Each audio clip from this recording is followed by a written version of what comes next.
So are there any questions about what I confused you with in the first part? Because I want to focus on the LHC and the substructure now. Okay. My version of them. So this is where we were. We what we knew coming up to the LHC was the energy was big enough that a lot of things we thought of as 2 or 3 jets decaying at rest in the laboratory were going to be boosted and observed as a single jet, WZ top in particular, and to be sure, also the Higgs, because there was this worry that the Higgs was going to be there and we weren't going to see it, which, as you know, turned out to be wrong. It was so easy to see that, right, we wasted a lot of money, but okay. Don't tell your funding agency that. All right, that's what, okay.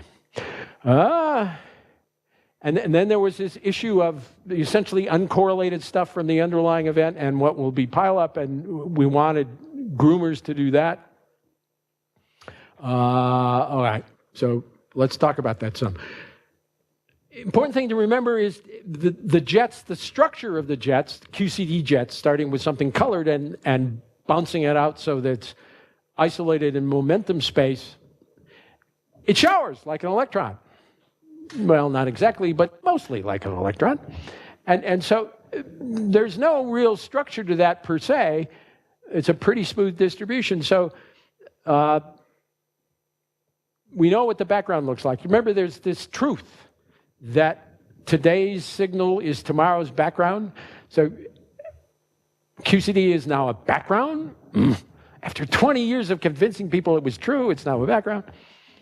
Heavy objects are going to decay, so we're going to focus on finding what I call groomers and taggers. All of these are built on specific algorithms. As we talked about, there was no right answer, so there's a separate question. This includes contributions from our leader, Tuan, of something called Q-jets, as in quantum mechanically uncertain jets, not classical jets, which we want to talk about because it's famous work by this man. And me, of course. All right, so, all right, I've told you this. Important thing will be the masses. Historically, remember, this is 2005, we've had jets for 40-some years. People had never talked about the masses of jets until the boost meeting in 2009. Question? Well, so contrast it with a boosted jet, a boosted top quark, right? The first thing it does is decay, and then you've got 3 energetic partons. And so what you expect to find in that is some large fraction of the time, 3 subjets of sort of comparable energy. If you look at a typical QCD jet and start taking it apart, there's this hierarchy, right? There's a leading jet, and the next leading subjet is very much slower, very much less energetic, and then on down, because it's this cascade shower, and that's what I mean by there isn't much structure. It isn't a 3-pronged, it's a 1 and then a weak prong and then an even weaker prong on average, and so that's what we're going to use. Right? But we want to use the mass. The first cut was to look at masses, and the interesting thing was that even though we'd had jets for a long time, nobody had ever published a paper from CDF saying, this is the distribution of jet masses we see. Do you know why that is? Cowardice. So remember when we started talking about jets, they were 1 parton. And so very much in the back of people's minds was this view that the true mass of a jet was 0, because it was a massless parton, and the other stuff was just noise, which was, of course, wrong, because we evolved all this definition in terms of algorithms, and the algorithms produced some very well, since they produce a list of constituents, and you can square that, there's a definite mass. And it's just that we somehow not matured enough to talk about it. And so following 2009, we started to talk about it. So let me say some words about that, because to be sure, I was actually talking about it already by 2009. So in the Ellis-Kuntz-Stopper days, 1992, we did some early structure. So think about, here's a jet, a cone jet, and look at a smaller cone inside the bigger cone. very much like what we do today in terms of substructure, and then calculate the distribution of energy. That is, as I shrink the smaller cone that's going in this direction, what's this profile for the fraction of energy inside a jet? And it's a sensible thing to do, and you could do it experimentally, and that's what these data points are. This is CDF data. And what we found was there was too much energy in the next to leading order calculation. There was too much stuff out near the edge of the cone. And that was right in the sense that there was this whole split merge issue of overlapping jets, and the way it worked experimentally was very different from the way it worked theoretically. Theoretically, this cone algorithm could say two symmetric partons. So you have a quark and it emits an energetic gluon, and they're both right at the edge of the cone. That works perfectly well as a solution to that cone algorithm.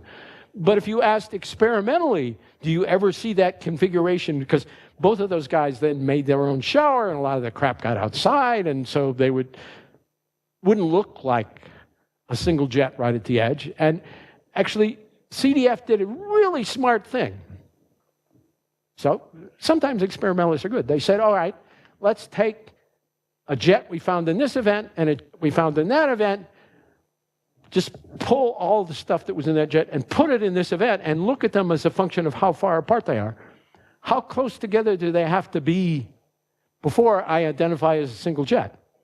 And it wasn't 2R out at the edge of the cone. It was much smaller than that, which is exactly the same statement. And that led to an understanding. What we did at the time in 1992 was we put in a new parameter called RCEP.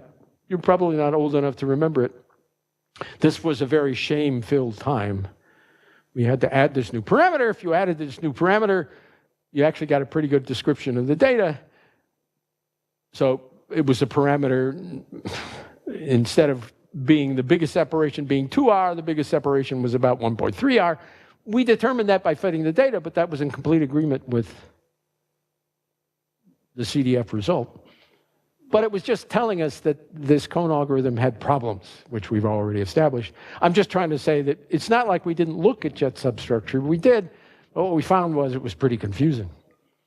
Mike Seymour in '98 wrote an interesting paper looking forward to the LHC, pointing out there were all these problems with the cone jets and this problem. He berated us for this RCEP. He made me hang my head in public. But he was basically right. I mean, it was a problem with that cone jet, which is largely ameliorated by the anti-KT. But it is a good lesson that study things in detail, because they don't always work. Right? The thing about next to leading order is it doesn't have all the showers, and your damn data does. And they're not necessarily the same, and you have to worry about that. All right, so let's talk a bit about masses, the square of that thing. It's actually a pretty simple picture. What can the mass of a jet look like? Well, there's some dimensionless structure in front that depends on the fraction of energy. That's from the PDFs. It's of order 1. Then at next to leading order, since this is the square root of m squared, namely it's m, it's got to have the square root of alpha s. It's got to have a dimension. What else can it have but the momentum of the jet? And it must scale, since it depends on the separation, it must scale linear. And that's really what the next to leading order calculations look like. And this parameter really defines the mass scale. And that's important to remember when you think about what you can see with a given jet. Okay, so this looks just like your plot. Right, the characteristic QCD next leading order structure is there's this in a pole, well, singularity at 0 in whatever parameter. This is scaled by the momentum, and it is for a cone jet. Then there's some shoulder, and then it cuts off. The shoulder is about the mass due to an energetic emission, and that's hardcore. That's always there in the QCD. And then it cuts off. It cuts off for the most simple reason. It doesn't fit in the jet. If the mass gets too big, then the stuff has to be a long way apart in order to have that mass, big a mass, and then it won't fit in a jet of size R. So this characteristic structure is QCD, because it's got this pole down here, and one energetic emission, and then it cuts off just because it doesn't fit. So you want to remember this sort of shape. We'll talk about how that gets changed when we groom. What, you don't like that shape? No, well, yeah, because these are mostly 90, but it's really the momentum of the jet. But I'm looking at jets only at small rapidity. Yeah, as long as I'm around rapidity 0, yes. But it doesn't have to be that. It just has to be the scale given to me by the jet.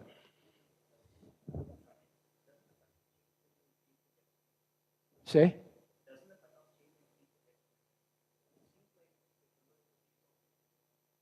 I'm still confused about the question. Yeah? No. Because, well, it's in this scaled variable, right? And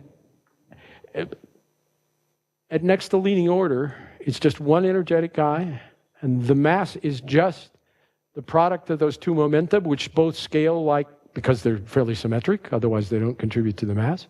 It scales like P, and the opening angle is R. So if I take M over P, I get rid of the P, that's this formula up here. It only depends on R. And in order to get a mass that big from two guys, they have to be further apart. And then they just don't fit in the jet.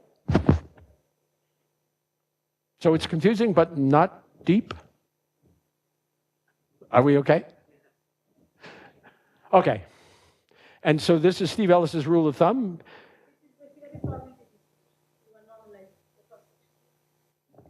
Yeah.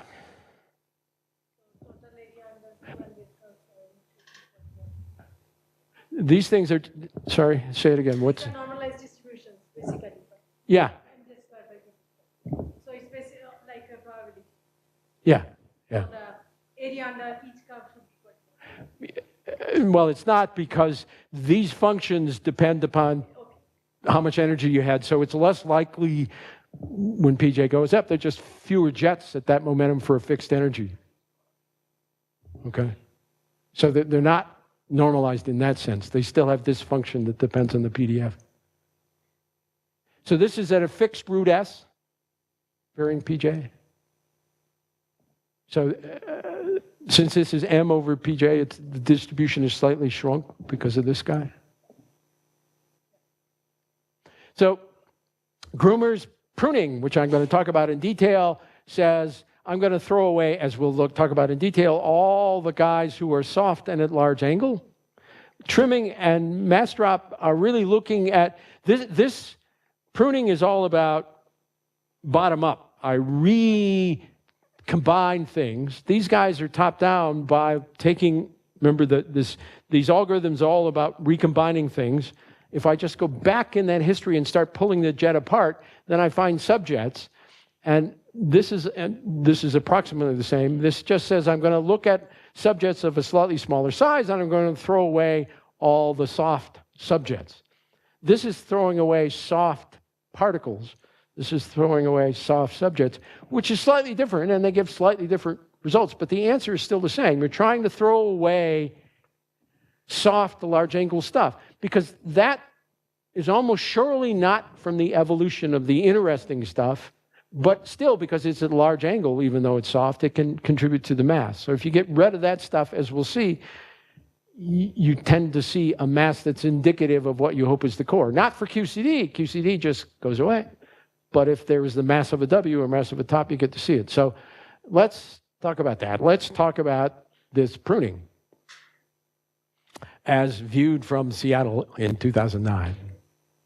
So remove the constituents from a jet. So you find a jet. That was the first talk. We now have decided we can find a jet. We're using anti-KT with some R value between 0.4 and 1.2. That gives us a list of stuff. But we believe that the soft stuff and the large angle stuff is the most likely to be uncorrelated, to just be drifting in from someplace else in the event. Unavoidable, because these jet algorithms don't have God knowledge, right? If you had God knowledge, you could do this right, but, well, right. When you run a Monte Carlo, you have God knowledge, but in real life, you don't have that. Okay, So we want some mechanism for getting rid of those guys. There's still, of course, soft, small angle stuff, right? When the stuff that's creeping in from the underlying event, some of it's in the middle of the jet, but that has almost no impact on the mass. If it's soft, in order to impact the mass, it had to be at large angle. So we wanted to get rid of that stuff. So here's what we're going to do. We're going to, at each step, each time we calculate some distance measure, find the minimum pair, J plus K, we look to see whether the K is, one of these guys is soft enough. We put some cut on how soft these guys have to be, and whether the angle between J and K is bigger than some scale that's set by the jet itself, right? This is the characteristic size of a jet. We multiply it by some parameter, and so we're going through the same thing we did before. We're looking to see who to merge, but every time we have a potential merge, we look to see whether one of them is soft and whether they're separated. And if they're soft enough and far enough apart in this R angular parameter, we throw away the wimpy guy. That's the pruning sense, right? You're going through your rose bush and you're pruning all the branches that don't have much activity and that are far away from the core of the bush. So in terms of these cut parameters, a larger Z cut, that is throwing away stuff that's really not so soft, or smaller R cut, throwing away stuff where it's actually close together, is more aggressive pruning. And we demanded that both of these be satisfied. So you could have an aggressive soft cut and a wimpy angular cut, and it would be the wimpy angular cut, which you mostly pass, that would allow you not to prune much. So level of pruning, the aggression is determined by the less aggressive of the two parameters. Clear? I'm saying that because at some point very soon I'm going to say nasty things about Atlas, and this was the real issue. Because I promised you I was going to say nasty things about experimentalists, right? All right, okay, so what we recommended was an R cut of a half, which turned this basic number into the mass, the unpruned mass of the jet over the momentum of the jet. For the Z cut, CA and KT, remember this is the one with only angular correlations, and this one knew about soft stuff. And they actually operate differently. Because this is focusing on soft guys, it merges a lot of the soft stuff early, so you have to be more aggressive. Remember, this bigger number is more aggressive. And you had to ensure, as I've talked about, that it fit inside of the size of the jet you were defining. So this ratio, M over P over R, has to be less than about a half. Otherwise, it just won't fit in your jet. Okay, so this is the naive picture. Remember, here's the soft collinear region, here's the shoulder, here's the cutoff at a quarter. Here's some pictures about why they don't fit in the jet. Let's not worry about it. So when I prune, I'm getting rid of the soft stuff. And so it takes that embarrassing tail and it gets rid of it, because this tail comes from soft stuff, where they're both soft. So the good news is it's now well behaved. Notice that this shoulder, where the mass comes from an energetic splitting, is still there. That's the bad news, because that says this background of QCD at that mass is going to be there even after you groom. That's tough luck. You can't tell the difference between that energetic emission and the decay of a W.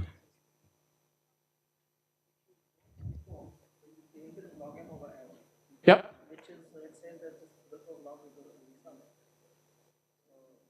Say again. I mean, everything you said was true, and then you drew a conclusion that I didn't understand. So the behavior is log m over m. Yep.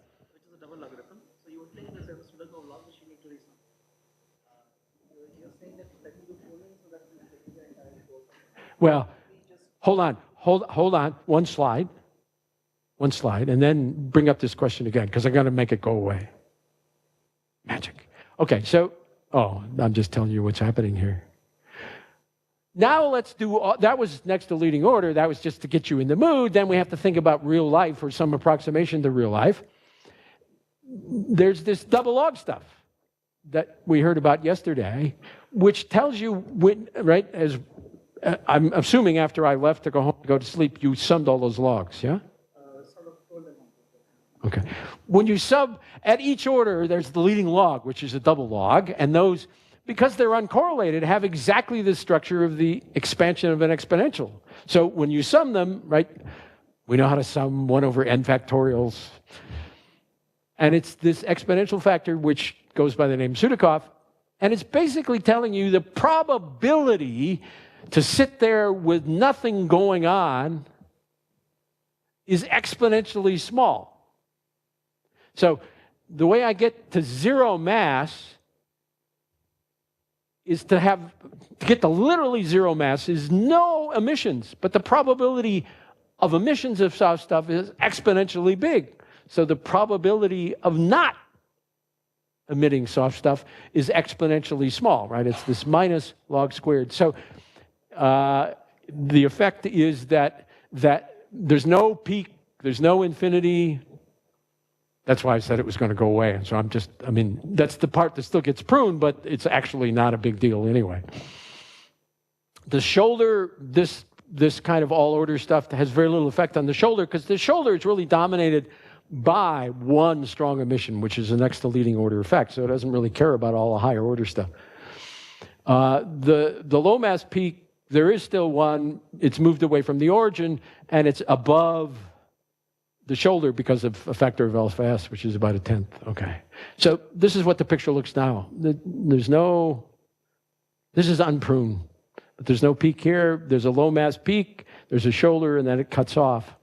And you see in detail, it depends on the algorithm, angle only versus KT, but not a lot. This characteristic structure is the distribution. This is what is the prediction qualitatively for the mass of a jet. And if you ask me at the end, I can show you what distributions, because CDF finally in 2010 actually gave some plots, and they look like this, no surprise.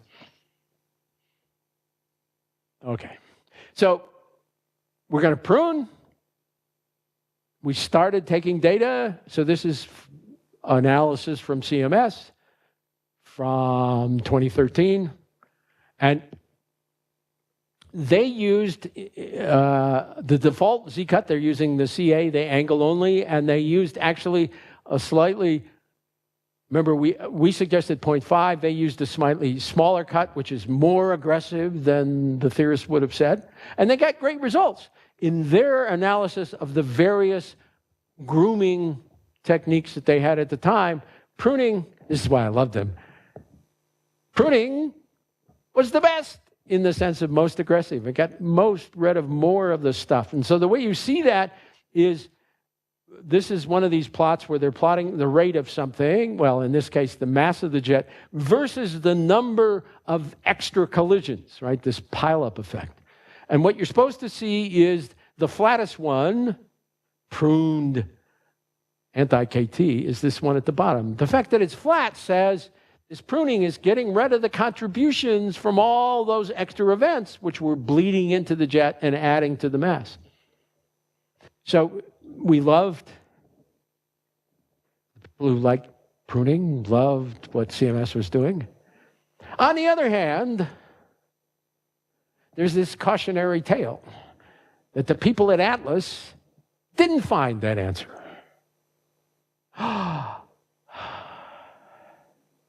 So CMS 13, 14 said very effective. Atlas, not very effective. Sad faces in Washington.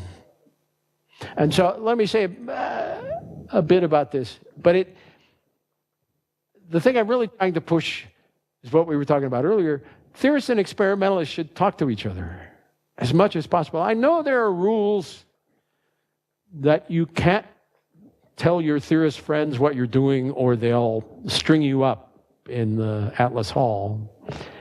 But you should, in the sense that sometimes we both do silly things, both theorists and experimentalists, and we can avoid them by talking to sensible people, namely each other. Because what happened here was, so first let me point out, here are Atlas plots, same kind of plots as before, jet mass versus number of underlying extra events. And notice there's a slope here for prune jets, where there wasn't for CMS. Why is that? Well, that's because they used less aggressive. The default was 0.15 because you're using KT, and they used numbers like 0.1, which would have been okay if they were using CA, or even smaller number, even less aggressive, 0.05. And in their mind, they told me, well, we're going to make up for that by being much more aggressive on the angle. But I mentioned when I've got two things, it's the less aggressive one that matters, not the more aggressive one, because that'll allow me not to prune much. And so they didn't prune much, and so they find, so this was not good, friends.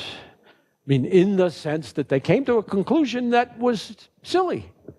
And if they just talked to us. Now, David Miller keeps telling me he talked to me, but I went back through my emails and he didn't, and it's all his fault. All right, but soon they caught up. They did another study, Atlas in 2014, still finding funny business. In this case, these guys here, it was all about, it didn't fit in the jet. They used such a small R for their pruning study that they were looking for W's, and the W's didn't fit, so it didn't work very well. But again, for reasons that they would have known if they talked to their theory friends. Let me not belabor that. I'm saying nasty things about them. Okay, comments. Well, Atlas got the right answer when they did the right thing. Yay! There's this low PT bins are always a problem because that's when things aren't boosted enough to fit into your jet algorithm. So you have to be very careful about those. And they're just so many knobs that it's hard to tell what's going on. So here's my big lesson. So first of all, as a result of coming to this meeting, you now have friends. Keep them. Talk to them. It's good, and it makes the science more fun. All right. So let me say a bit about Q-jets. So important name. So one of the themes has been there is no right jet algorithm, right? Because the underlying science is a shower, a statistical, what's the word? Not statistical. A shower thing. There's no specific structure, and so there's no correct answer. So the idea we had was, okay, so like varying R, what if I prune very different ways on the same jet? I take the jet and introduce some random number that tells me how to prune it, and so I get distributions instead of single answers. And can I use that distribution to tell me more information? And the width of that, so what we're going to do is use a bunch of different algorithms for how to prune. Then we'll get a mass distribution for each jet. The width of that distribution is something, I believe, to a named volatility. And what we expect is if it's a top or a W, there's small volatility because the damn thing actually has a mass, independent of how you prune it. Whereas QCD, which doesn't have any parents, right? Doesn't have any real definite structure, is going to end up with a much broader distribution. And indeed, that's what you find. This is W's versus QCD. So QCD has this broad distribution of volatilities, whereas the W has a fairly narrow one. So you can cut on that, right? You can cut here, and you get most of the W's and very little, cut here, and you get most of the W's, and you've gotten rid of a lot of the QCD. And indeed, so this is explaining how you do that. You want to go through this slide? You're getting tired? This is nitty-gritty. Do you want nitty-gritty? I'm happy to give you nitty-gritty if you want nitty-gritty. Oh, I want nitty-gritty. Okay. Start with a jet. Find it any way you want. Buy it from your grandmother. And then we're going to determine a bunch of weights. So we're going to calculate a DIG. This, we're going to just use angular separation, just as we did before. For a given jet, there's a minimum number for that. That's this d min. I'm just trying to get an exponential that doesn't do anything funny. So Dij minus d min over d min is some nice number that is positive. because this is always bigger than that, and it's scaled by d-men. And then you put some parameter. That is, when I look at many different kinds of pruning, do I want to look at a broad range or a very narrow range? And so I put a parameter in that does that. That's the rigidity. If rigidity is big, then it requires the dij be very close to d-min. But that was just the good old KT algorithm. So when it's very rigid, that just means that the classical result, there's one answer, there's just one mass for the jet. If we let alpha get small, then we expect a distribution. And if we let alpha get really small and we look all over the place, then we expect to get nonsense. So the idea was somewhere between big alpha and really tiny alpha, there ought to be a distribution that told you the most information, and that's what we're going to see. Okay? Enough nitty-gritty? Is it clear what we're trying to do here? So I tell you, then you have a distribution, and you create a random number, and that tells you which pair, not the minimum pair, but which pair to merge step by step. So instead of picking the minimum, I pick based on this distribution and a random number. So I'm just trying to build some distribution that's exponentially distributed. And so you all know what Roc curves are? Tell them what Roc curves are. I can never remember what ROC stands for. Can you remember? Does anybody? Tillman, count on a third. Sorry? What could be more nonsensical than that? Okay.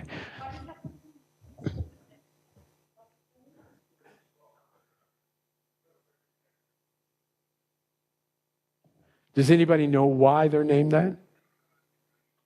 Okay, they're a Roc curve that's telling you. So there are two axes, and you get a choice of whether you show efficiency or 1 over efficiency, but this plot is dijet rejection, so getting rid of QCD, so you want a big number here, and this is W efficiency. How often do I keep the W this way? So what you'd like is a big number here and a big number here. You'll notice that the Roc curves never go through 1, 1, and that's the general theorem that you always have to pay for your lunch. There's no free lunch, right? So there's always an anti-correlation. If I get rid of all of QCD, I almost always get rid of all the W's because all I've done is throw away all the jets. If I keep all the W's, my price is I've kept most of the QCD. So someplace in between. But the interesting thing now is the color coding. So when alpha is pretty big, 1, it's down here, not so good. That was the classical result. If I decrease alpha and start to look at some subset of possible prunings, life gets better, right? I'm moving towards this 1, 1 point, which is where I'd really like to live. But eventually, when alpha gets small enough, then the sort of random junk takes over again, and it moves back down. But there is a place in between where you actually improve your ability to identify W's over QCD from doing this random thing. And the beauty is, remember, I'm trying to build a distribution, but if I have to do 1,000 calculations to build that distribution, my IT guy is going to tell me to go away. So it's nice that you actually get stuff with only 25 numbers in the distribution, which these days, right? Your cell phone can do that. Right, we're in the present now. In 1960, there were no cell phones. But now we have a cell phone, which, strictly speaking, is more powerful than the things I was feeding punch cards to in 1970. Although it does not run Mathematica, to my knowledge. All right. So I'm going to quit. Is that okay? And then have questions. But, well, I'm not really going to quit. I'm just on the last slide. So, sorry? No.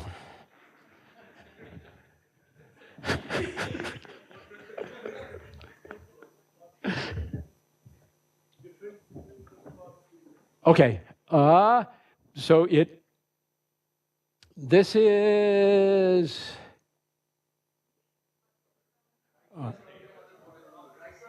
Right. Yeah. You notice that it's much better when you use Monte Carlo data. So, right. They're slightly different parameter choices. I mean, these two guys are the same, but here I'm varying the rigidity, and here I'm varying the number of iterations. And this one is like that, but with data. And notice they're pretty similar.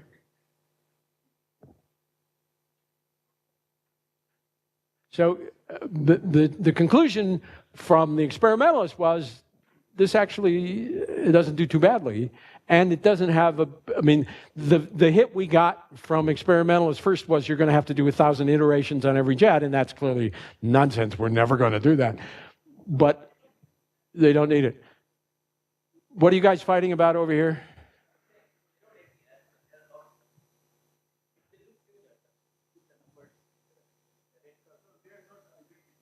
Yeah. But with an experimental error, there's the same. What's your problem, Tillman? He's complaining that they fudged it because It's too good. It's too good. They fudged it. You know that. Brought the fish. Okay, was there a serious question down here? What does this look like when you don't? If you don't do any grooming and you try to select the difference, then you're in deep doo-doo. Because the QCD rate is higher. So remember, the game here is I groom it to try and find out what the intrinsic mass is, and then I cut on a mass. And how do I do that most efficiently? So that things that actually have an intrinsic mass, like W's and Z's and tops and Higgs, will be separated from this sort of structureless QCD background. Remember, the issue here is the first hour was let's find QCD. The second hour is let's get rid of it most efficiently. Life is hard, but you should recognize that, right? You're going to work really hard to write a thesis, to tell somebody how to do something, and then 2 years later, they're going to tell you to find a way not to do that. That's life, right? And that's good. You're going to feel accomplishment twice for the same thing. First finding it and then throwing it away. It's cool. Okay. I'm done, apparently. All right, so I wanted to somehow bring this to an end. Jets are an extremely useful feature, right? I mean, it's taken us 50 years, but they dominate what's happening at the LHC. Okay, QCD and modern calculations allow us to actually understand that at sort of the 1% level, although I think there's still some, to make that better, still some issues. 10 years, this tagging stuff is truly amazing. I should say, I believe it is true that CMS no longer prunes. Does anybody know that for a fact? I was outraged when I was told this, but apparently it's true. You've got better things now. I mean, I should say, the pruning thing came up because we wanted a way to groom and to search when we didn't know what we were looking for. If you want to find a top, if you go back and look at the taggers we talked about, they look for 3 subjects. And that's clearly, if you're looking for something that you know has 3 subjects, you should do that. So, sadly, we haven't found anything but the Higgs. We should still be searching for other stuff. Okay. Grooming, has it changed? My understanding is still the case that 100 events overlapping doesn't strike fear into the experimental community. Is that true? Does anybody know? I believe that's not an issue. Which is truly amazing. Right? 5 years ago, if you'd asked that, people were pretty concerned. But, all right. So here's the real. You do remember that in Seattle they build jets? That's part of the reason I got into this field, so that I would get extra money from Boeing. And then they moved their headquarters to Chicago. All right, so the point of this week is you're going to learn about the latest results from the LEC about jets, both theoretical and experimental. Should learn about them. You can build a career. I am living proof. Of course, I'm nearly dead, but all right. I quit. Okay. The question was, well, she's going to ask questions about jet masses, she says. That one? Why does it happen? Why does what happen? Why is it most No, this, I mean, sadly, it's confusing because I talked about MOJ, but this is in this range, the bin between 500 and 700. So this is Pythia data, showered and matched.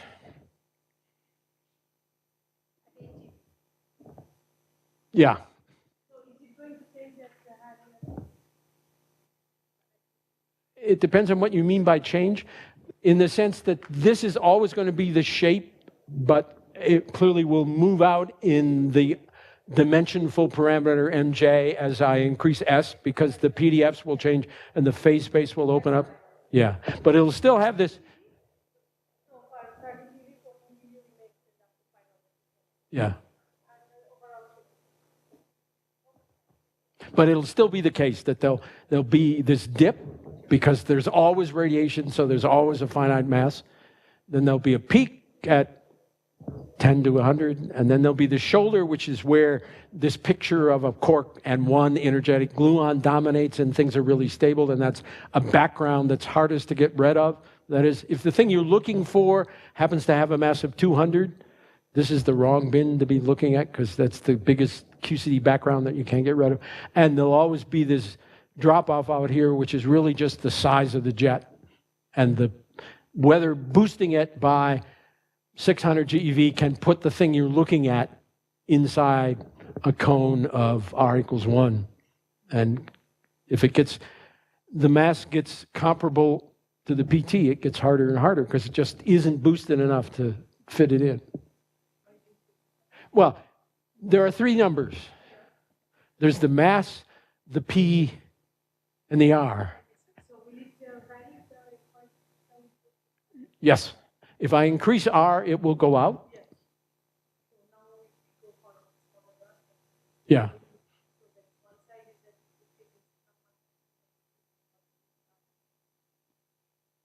it is So, I mean, my criticism of Atlas was because they were looking for a heavy thing in a not very boosted situation with a small R, and it simply didn't fit. And they were trying to look for stuff out here, and that they could have done that on the back of an envelope or with a cell phone and known that they couldn't find it. Yeah, exactly. So I answered that question. Do you remember what the answer was? That's the answer. Yeah, it was, I would argue, a lack of faith, right? I mean, in many people's minds, they were still trying to represent a single parton, because showers aren't very real, I guess. And so the idea was, if you ask them, what's the intrinsic mass of that jet? It was 0. And therefore, it must be that when it's not 0, it's all about noise. But it's simply not true. And that is, it is true that it's a complicated issue. And there is a structure from one energetic emission, and there is a structure from multiple soft, which actually has the effect of excluding you from 0, because it has to radiate.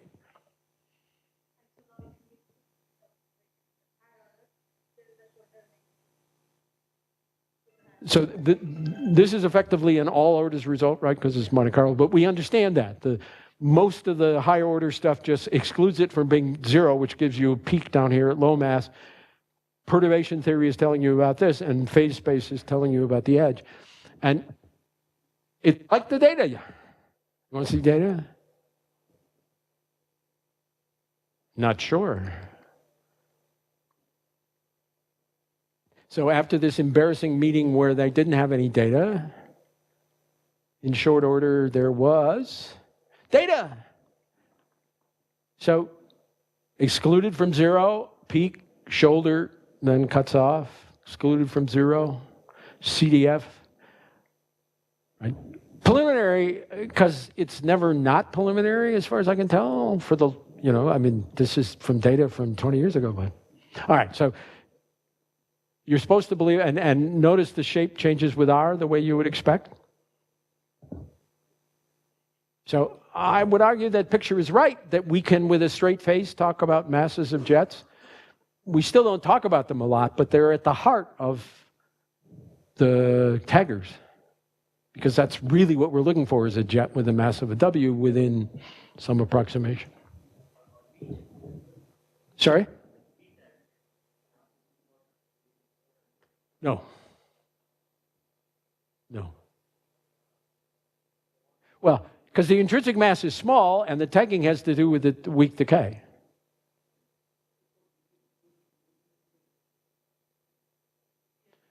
Everything that you could do at CDF and D0, like tagging Bs, we don't care about anymore. I mean, that's not true, because the B tagging is important, because the Higgs decays into BB bar, and you've got to use the tagging if you're going to look for that. But it's a different kind of tagging from here. It's really about the flavor structure for the B, and this is about the kinematic structure of the jet.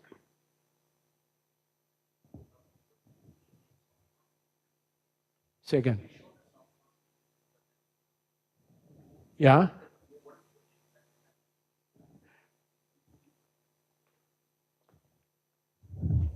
So if I understand correctly,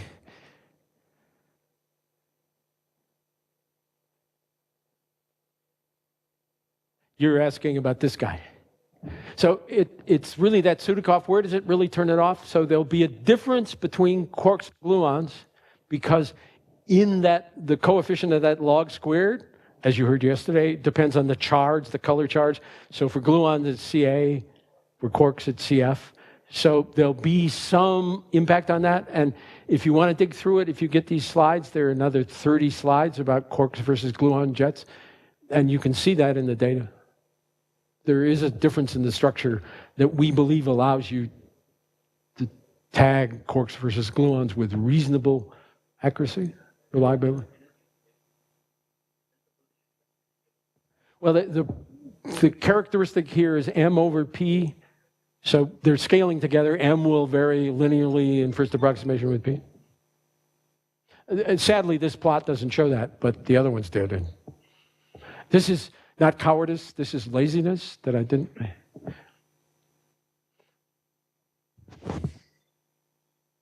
best variable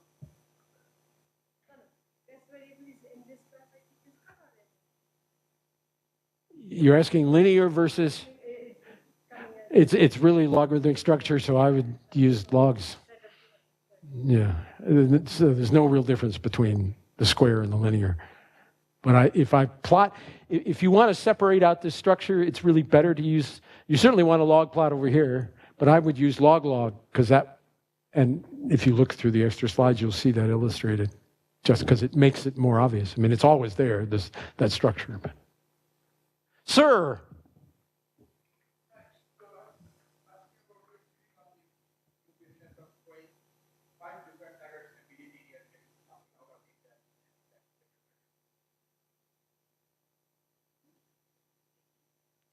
So what are you really asking me? Who should I alienate? I've done that for today. I'm happy to talk with you privately, but a leading question like that, I mean, you might argue it, given all the nasty things I've already said. Why? I'm just done. Okay.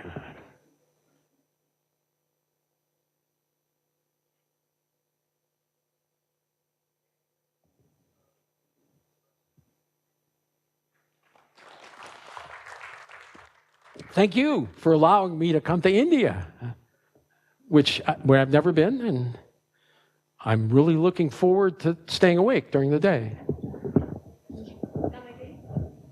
Would I come again? I promised my wife. So the deal here was that gentleman made a deal when we were all four of us were together that I would bring my wife. Unfortunately, her health had some issues, so she couldn't come. So I am under obligation to come again soon.